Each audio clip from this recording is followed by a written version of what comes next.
Our review series of the Resident Evil franchise is coming along nicely. So let's continue this epic with Resident Evil Revelations. This is going to be a doozy, so strap in.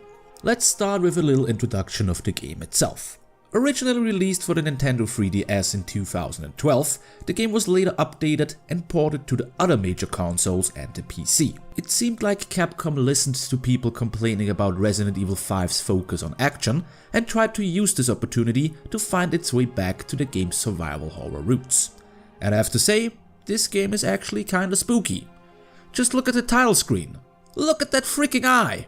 Instead of telling you what stayed the same to the previous games, let me tell you what changed. For the first time ever, you were able to aim and move around at the same time. How awesome is that? The player is now able to collect physical upgrades for his weapons, which made them interchangeable and reusable for other weapons. Once again, the player is aided by an AI companion, but this time around, those companions don't have a health bar, erasing the danger of them dying on you and ending your game. To me, it also felt like they toned down the use of QTEs, which is welcoming. Overall, the game managed to improve on the criticism given on the earlier games. But enough with the mouth-watering details, let's get into the game itself. Resident Evil Revelations. Resident Evil Revelations sees the return of the BSAA agent Jill Valentine as our main character. The game's story takes place in between the events of Resident Evil 4 and Resident Evil 5. Sorry, no blonde badass for us yet. The game itself is divided into 12 episodes overall, and the first episode, Into the Depths, opens with Jill and her new partner Parker Luciani arriving at the Queen Zenobia, a sea cruiser afloat in the Mediterranean Sea. They are looking for the BSAA agents Chris Redfield and Jessica Sharawat, who went missing there. So now it's time to investigate the ship. And I have to say, Capcom managed to make this place spooky. The lighting and sound design is great, and instead of throwing hordes of enemies at you, the game relies on anticipation and atmosphere. I also like the little details in the game, like this washing machine filled with blood. Great job, Capcom. I have to be honest though, I couldn't focus too much on the scary environment, since Jill's assets were kinda distracting. Moving on, Jill and Parker are eventually attacked by a grunt from the Amnesia games, and it's time to kick some zombie ass. Or so you would think. Instead, we are treated to a flashback. The game shows us a news report regarding the destruction of the utopian city Terra Grigia.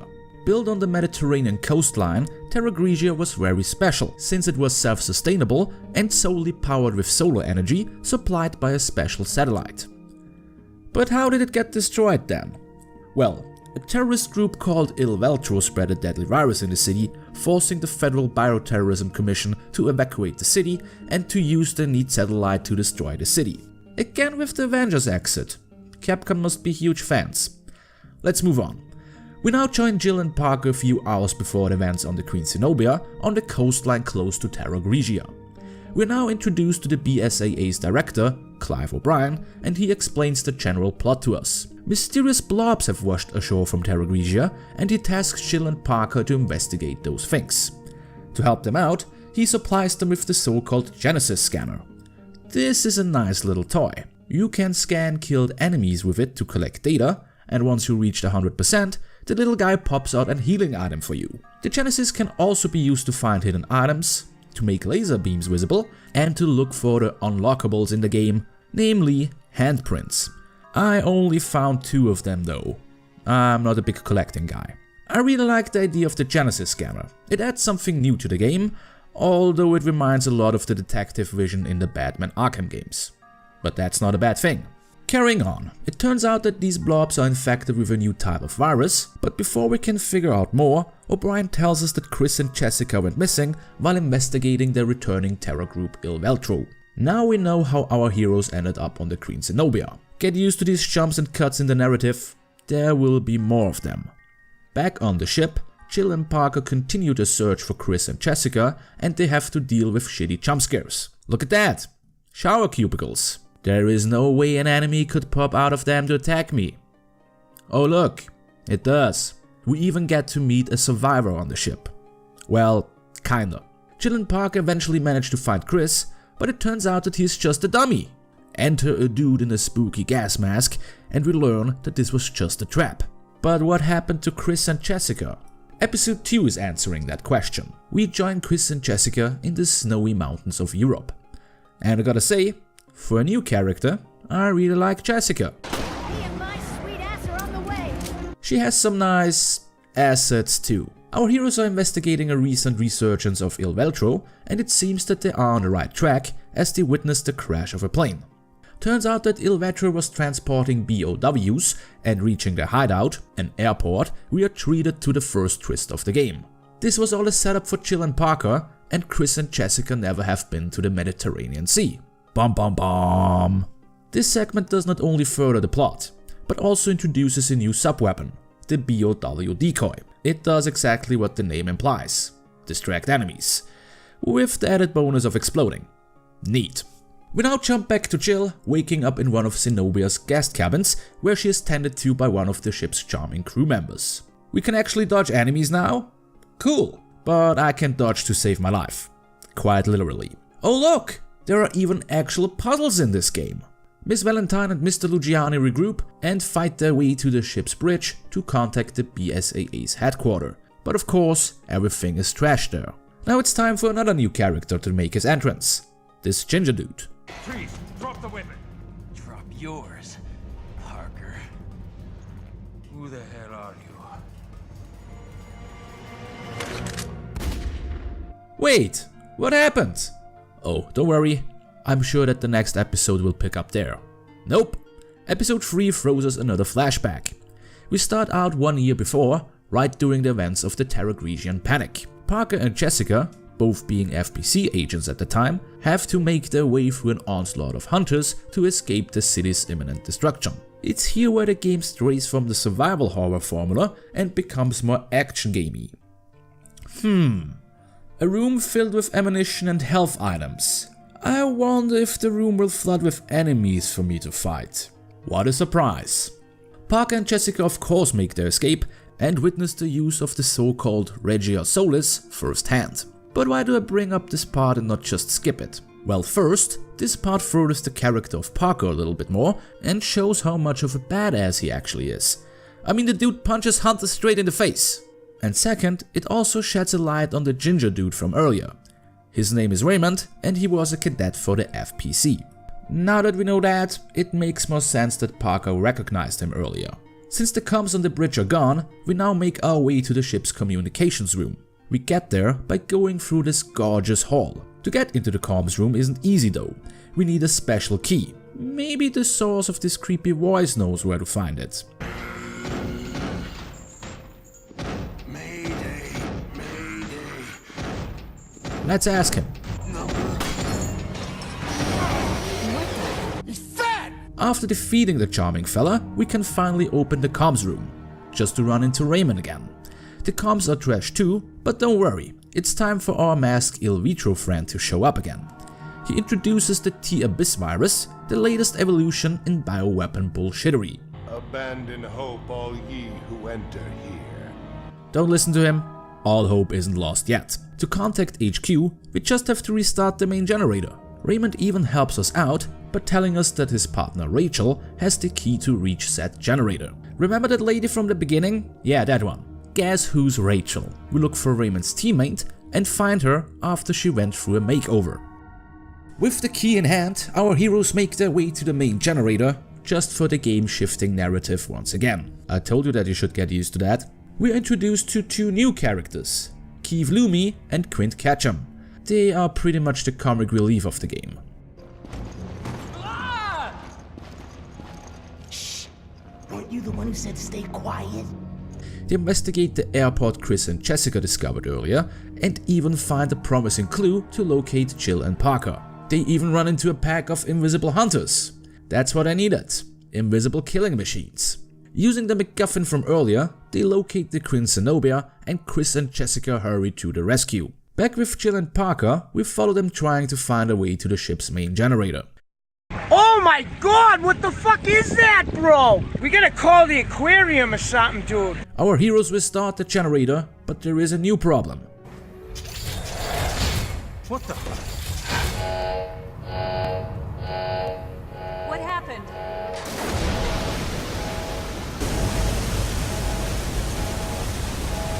Chris and Jessica finally arrive at the ship and try their best to reach their friends in time, just for it to turn out that they aren't there. Chris and Jessica are on a totally different ship. Bum bum bum.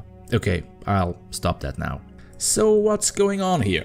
Jill and Parker escape the generator room at the last second and go for a little dive to reach the ship's observations deck. Oh, now it makes sense that Jill is wearing that wetsuit. That tight wetsuit. I'm sure the view is nice. They defeat the second boss of the game, and after fixing the ship's antenna, there is finally hope for our friends. But swerve, O'Brien tells them that he's not going to send in a rescue team. What a heel! Oh, sorry, I just watched a lot of wrestling lately. He informs the duo that he can't send in people because Morgan Lansdale, the director of the FPC, activated the Regia Solis, targeting the Queen Zenobia. That's not good.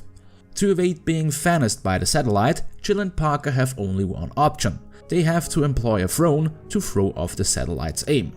They manage to reach the drone's controls just in time, and everything seems fine. Until a giant tidal wave hits the ship. Those guys just can't catch a break. So now it's time for more diving. I'm not complaining. Cut to Chris and Jessica, who finally arrive at the right ship. And it wouldn't be a Resident Evil game without some tentacle monsters. Thank you, Jessica. From here on out, the game gets even more convoluted and mindfucky. Just try to stay with me. Jill and Parker run into our masked friend again, who is shot by Jessica, and it turns out that it was Raymond behind that mask. What a twist! No, fuck off. Are you still with me? Good. It gets even more convoluted. We rejoin Keith and Quint at the airport again, as they are trying to hack into Il Vitro's computers. Ready for the big twist of the game? Il Vitro never returned. Everything that happened, starting with Jill and Parker arriving on the Queen Zenobia, was planned by O'Brien. We can't learn more at the moment, since Keith and Quint are struck with penis bombs. So let's get back to the ship. Chris and Jill go on to look for a hidden lab on the ship to neutralize the T-Abyss virus.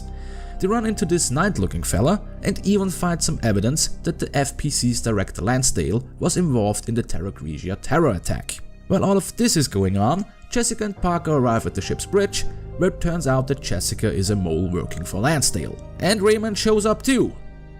This is so confusing. Jessica activates the ship's self-destruct mechanism, shoots Parker and escapes. Jill and Chris manage to neutralize the virus, and Lansdale pretty much confirms that he is the big bad guy. He used the Terra Grigia panic to convince the rest of the world of the necessity of the FPC. I have to say, he had good intentions, but killing millions of people for that was kinda douchey. Now it's time for the big finish. Chris and Jill hurry through the ship to make their escape via helicopter and even run into Parker again. He doesn't feel too good though and decides to take a little bath in a sea of fire. Too bad. It was his first day on the job and his last day until retirement. A moment of silence for our fallen comrade, please.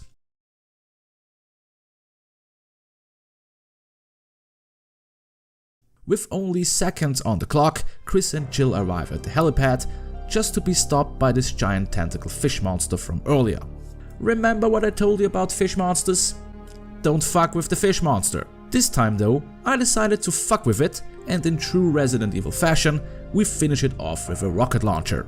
You could think that that was the end of the game, but you are mistaken. There is still one more episode left. Chris and Jill confront O'Brien with their findings, and he finally comes clean. He orchestrated these events to catch Lansdale. He knew that Lansdale was collaborating with Il Vitro to start the Terra Grigia panic, but lacked the evidence. Speak of the devil, the FPC suddenly raids the BSAA and O'Brien is arrested. It's now up to Jill and Chris to travel back to Terra Grigia and to the sunken Queen Dido to find some evidence of Lansdale's shady dealings. Oh come on, Chris! I can't take you seriously looking like this. Our heroes are welcomed by Jack Norman, the still alive leader of Il Vitro. He reveals that he has evidence of his interactions with Lansdale and shoots himself up with some mystery juice. Yeah, I'm sure that's a good idea.